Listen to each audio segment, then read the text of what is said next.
Start. Sabihan mo pag okay na. O, ayan, start na. Good evening, ma'am. We are Group 4. Get moving, active yet for a healthier future. Get moving, active yet for a healthier future. Ito yung project na nanghihikayat ng mga kabataan dito sa Valenzuela City para sa mga physical activities to address bad lifestyle and health issues gaya ng sobra sa pagtaba, mga sakit sa katawan at mental health problems. This initiative focusing on creating accessible and enjoyable physical activities opportunities. Kasama yung mga sports, dance, and outdoor activities. Nilalayan ng mga project na ito na pagaanin yung mga negative trends sa pamamagitan ng pagbigay ng nakakaengganyo na physical activities na madaling gawin pang araw-araw. Madaming benefits ang makukuha sa project na to kasama yung mag-improve yung physical health mo, may enhance din yung mental health mo at makakabuo ka pa ng generation of health conscious individuals.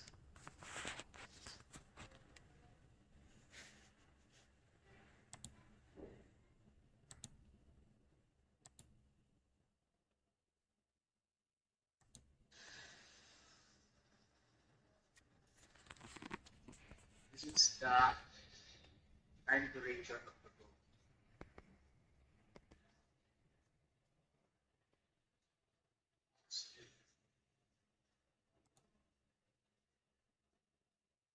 The date we start the program is June 1 to June 25.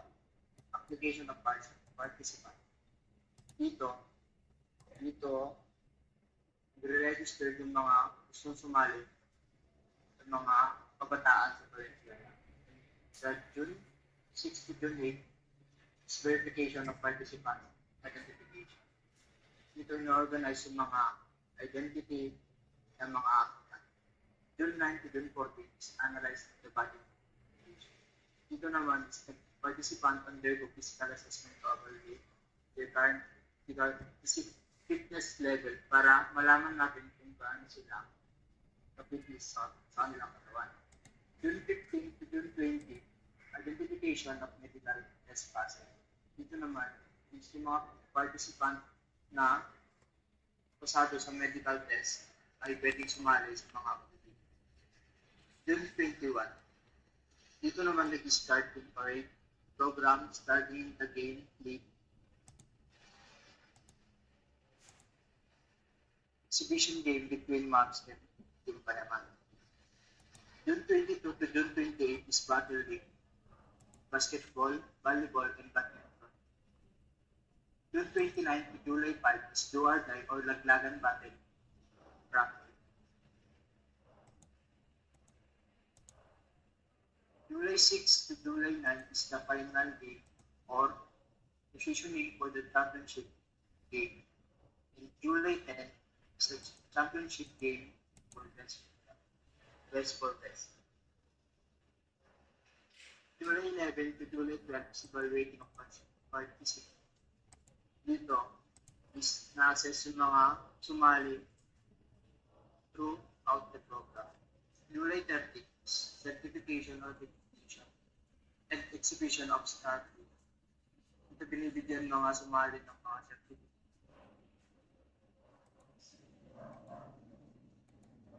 July 14, closing program event, gabi ng kabataan, concert, yung mga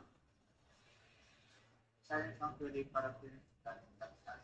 This is scheduled offer comprehensive range of activity from sports league to entertainment, providing participants with a memorable, reaching experience.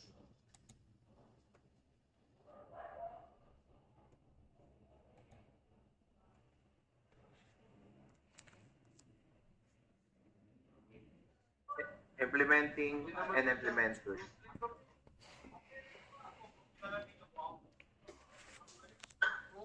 Galvez. Conduct assessment, poster flyers, social media graphics na pinupuhunahan ng kanilang leader na si Kesha Ian Michael Nilo at ang kanyang mga membro na si Brian Racelota, Skyler Riol Bunaw, Janel Pastera, Cyril Harisidro. Plan and collaborates with event organizers professionals and fitness experts na pinapangunahan ng kanilang leader na si Luis Gabriel Galvez at ang kanyang mga membro sila RJ Yape, Mark Anthony Rosima, Rich Russell Rufo, Christian Nathaniel Peria.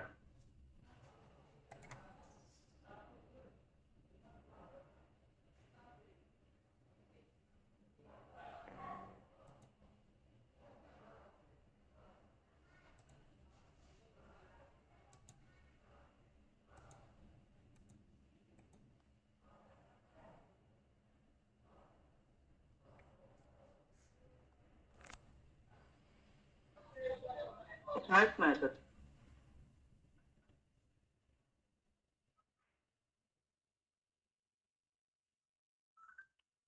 Specific engage youth of Venezuela and various physical activities to promote health and fitness. So, hikayatin natin ang mga kabataan sa Venezuela upang dagdag ang physical na activities at pag-usahan tulad ng kalusugan at fitness measurable. Increase the participation rate and physical activities by 40% and improve fitness level as measured by fitness assessment. Ang layunin ay pataasin ang pagkikilahok ng mga activities na ito ng 40% at pagbutiin ang mga antas ng fitness. Achievable. Collaborate with local school, sport, club, and community center to provide assist to sport facilities and organize events. May pagtulungan ang mga proyekto ng mga lokal na paaralan ng sport ng club at community center para sa pagbigay ng assist ng mga pasilidad ng mga organize ng mga kaganapan. Urban address. The growing concern of sedentary lifestyle among youth and to improve their physical and mental well-being.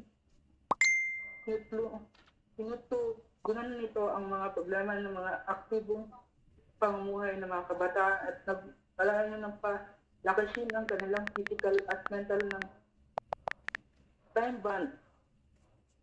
The project will run for 45 days starting from June 1 and ending to June 15. Activities will be spread within this template including ang mga proyekto na ay tatakbo lang sa loob ng 45 na araw mula sa Hunyo 1 hanggang Hulyo 15 kung saan lahat ng aktibidad ay nagaganap sa panahong ito. Keep moving youth activity schedule. June 1 and June 5 participant application period. June 6 and June 8 verification of participant identification. June 9 and June 14 analysis of body condition. June 15 and June 20 identification of medical test facility of activity plan. June 21 parade program and starting game of league. June 22 and June 20 battle league basketball badminton. June 29 July 5 or die Laglagan battle league rankings. June 6 to 9 final game battle league decision for the championship. July 10 championship game. July 11 July 12 evaluation of participants. July 13 certification, coordination and exhibition of star player. July 14 closing program of event. Next.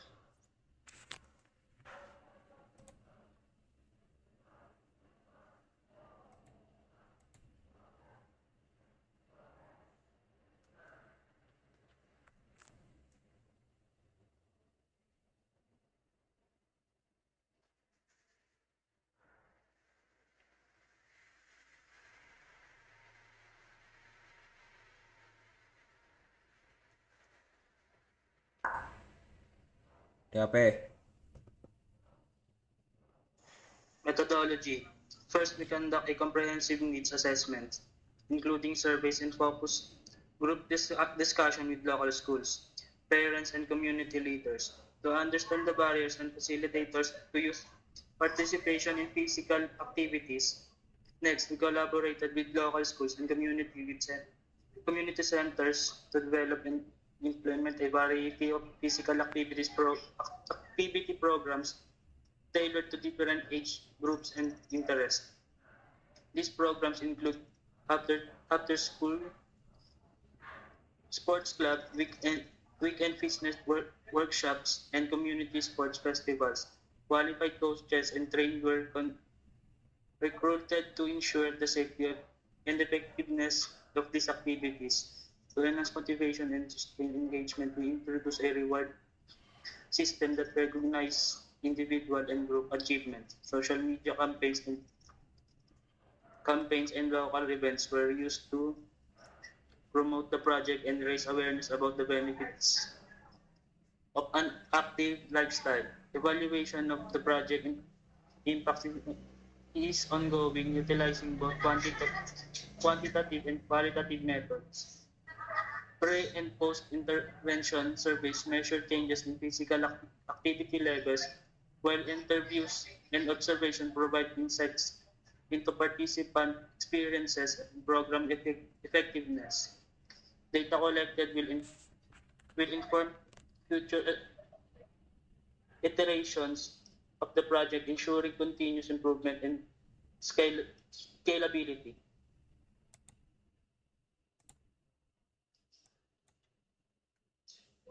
Background of the project: Get Moving Active Youth for Healthier Future is an initiative aimed at engaging the youth of Valenzuela in regular physical activities. The project was conceptualized in response to the rising concern about sedentary lifestyles among young people, which have been exacerbated by the increasing reliance on technology and recent impacts of the COVID-19 pandemic. Valenzuela, like many urban areas, has witnessed a significant decline in physical activity levels among its youth, contributing to various health issues such as obesity, cardiovascular diseases, and mental health problems. The program focuses on creating accessible and enjoyable physical activity opportunities for young people, including sports, dance, and outdoor adventures. By collaborating with schools, community centers, and local government units, the project seeks to foster a culture of physical wellness and encourage long-term healthy habits among the youth.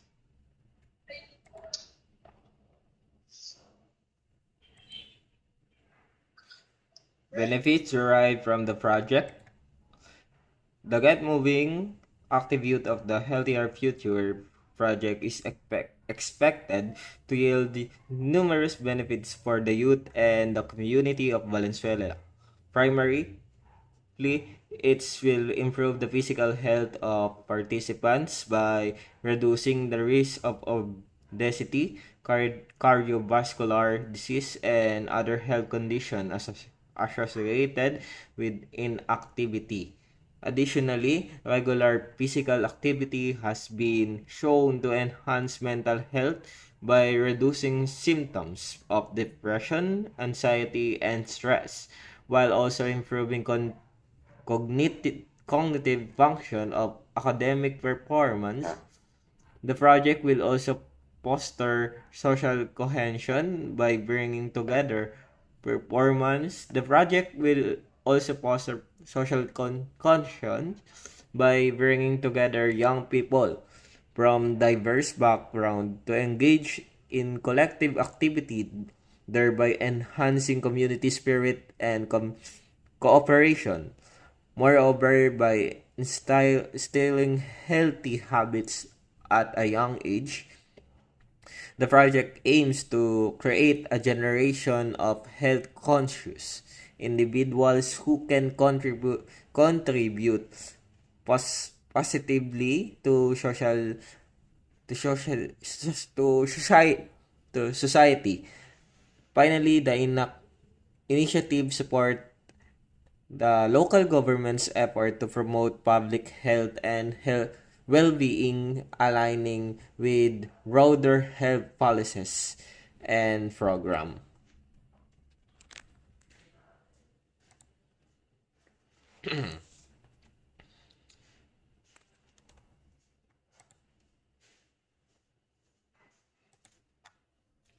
Justification of the project. The justification for the Get Moving Active Youth for a Healthier Future lies in the urgent need to address the growing health crisis among the youth in Valenzuela. Studies have shown the regular physical activity is crucial for the physical, mental, and emotional development of young people. However, the current lifestyle trends show a worried decline in a physical activity level, leading to an increase in lifestyle-related disease at an early age. Furthermore, the COVID-19 pandemic has significantly disrupted the routine activity of the children and adolescents, leading to the more screen time and less physical movement. This project aims to mitigate this negative trend and providing structured and engaging physical activity is that can easily be incorporated into daily routines. By doing so, it's address both the immediately health and concern and promote long-term wellness, contributing to the overall development and productivity of the community.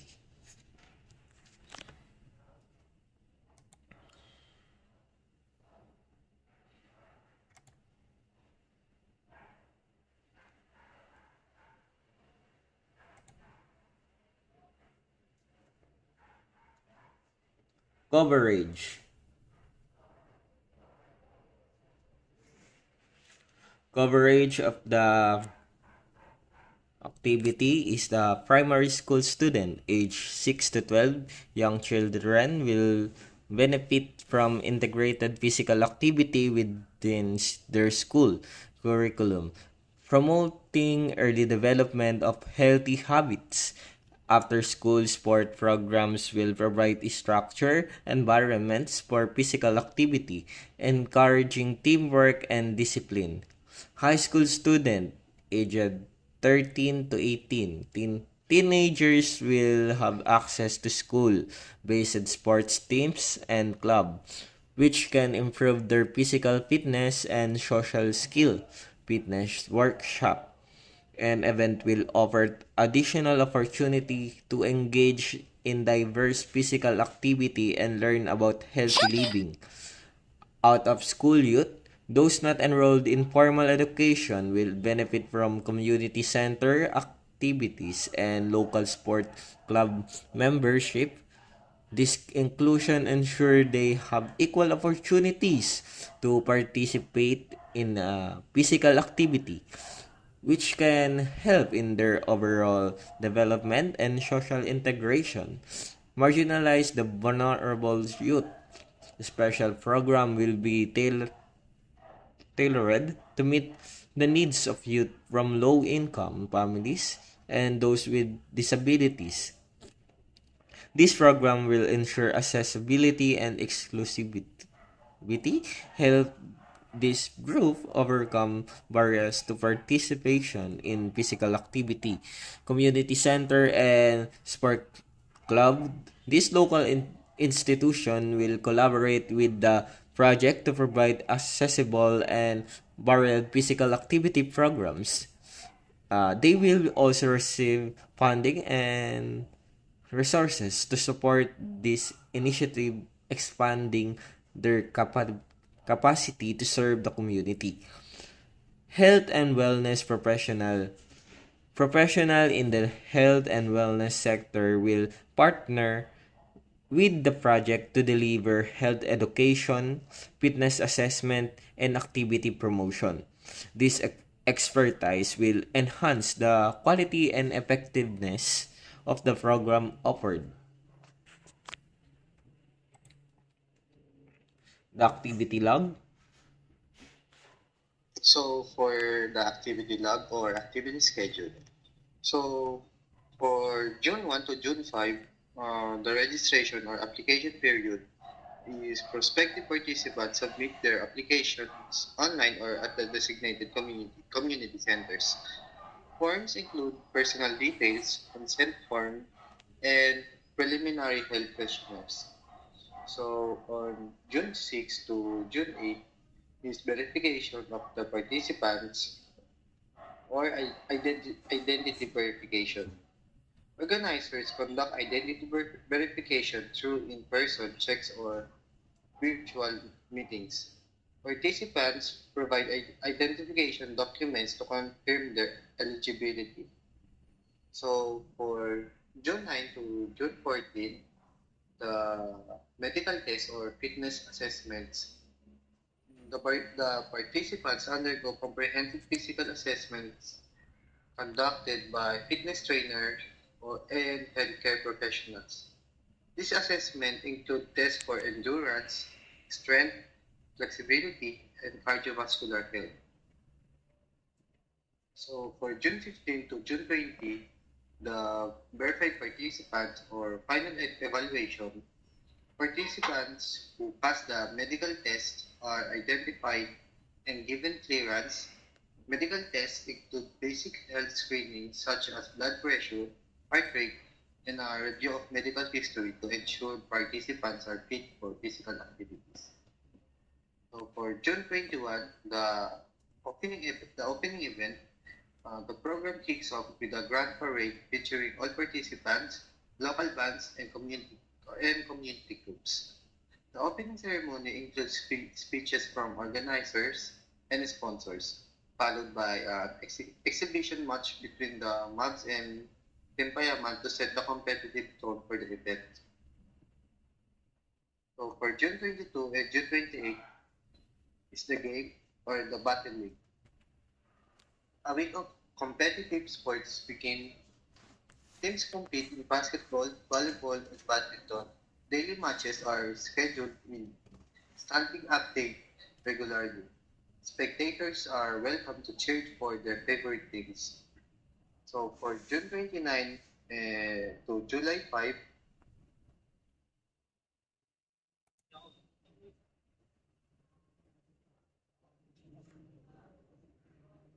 is the rankings or the do or die matches. Team faces off in high stakes elimination matches. Performance rankings are determined with the top team advancing. These intense matches decide the finalists and adding excitement and urgency to to the competition. So July 6 to July 9 is the final games. The final rounds of the league feature semi-finals matches that narrow down the competitors. Team for a spot in the championship, showcasing their skills and strategies.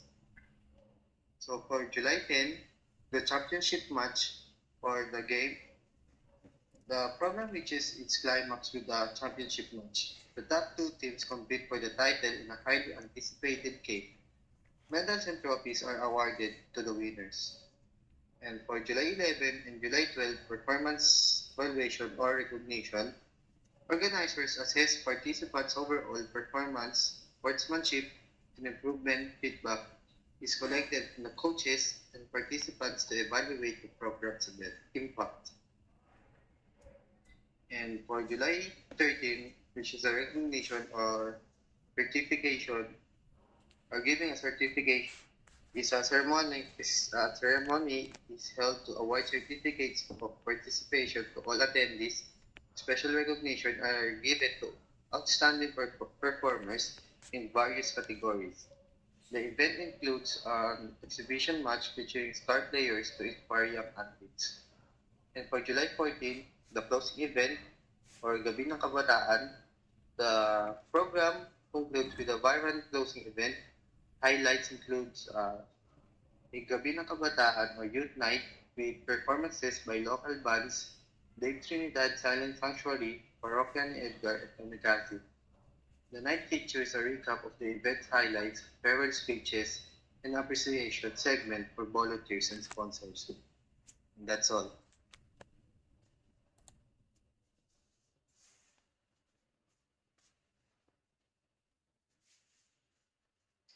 And for overall budget expenditure, collaborate 20,000 printing and tarps of promotional materials, donation from provincial vice governor, sports equipment, balls, nets, and fitness gear. 50,000 for coaches and trainers, 10,000 for transportations, 100,000 for exhibition game, 60,000 for uniforms and jerseys, 162,000 for referees, donation from mayor, emergency response, 250,000 for the prize pool, 350,800 is for stage, light, and sound, 100,000 for security, donation from Sangguniang Kabataan is for Dave Trinidad, 150,000 VIP ticket for Silent Sanctuary, 250,000 for VIP ticket for Parokya ni Edgar. Donation from Provincial Governor Kamikasi, and a total of 1,502,000. This is our project proposal in NSTP 112. Thank you for the effort and doing this project and coordination of our members. Thank you.